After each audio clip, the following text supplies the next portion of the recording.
રિલેશનશિપમાં પોતાની self respect ગુમાવી દઈએ અને બ્રેકઅપ થયા પછી શોધવા નીકળીએ, એવું કેમ? આજના જનરેશનની અંદર લોકો છે ને રિલેશનશિપની અંદર વેચાઈ જાય ને એટલે સેલ્ફ રિસ્પેક્ટ છે ને એ ગુમાવી દે. સામે વાળો એમ કે ને કે દીકું ઓલું કરતો એટલે દીકું ઓલું કરવા માંડે, ઓલો એમ કે જાનું ઓલું કરતો એટલે જાનું ઓલું કરવા માંડે.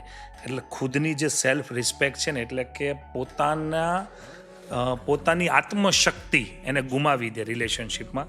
કારણ કે લોકો કહે ને પ્રેમ આંધળો હોય છે, એટલે એટલો આંધળો થઈ જાય ને કે એને ખબર જ નથી પડતી કે શું કરી રહ્યો હોય કે શું કરી રહી હોય.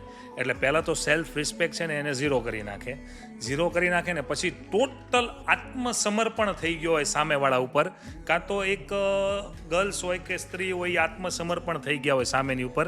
બંનેની સેલ્ફ રિસ્પેક્ટો છે ને એ એકબીજામાં ગુમાવી દીધી હોય, ઝીરો થઈ ગયો હોય અને અંતમાં થાય બ્રેકઅપ. એ બ્રેકઅપ થાય ને ત્યારે જાગે. જ્યાં સુધી રિલેશનશિપમાં હોય ને જેને સેલ્ફ રિસ્પેક્ટ ગુમાવી દીધી હોય ને ત્યાં સુધી બંને સેલ્ફ રિસ્પેક્ટને ખોઈ ચૂક્યા હોય, એટલે બે આંધળા થઈ ગયા હોય, આ દેખાતું જ ન હોય.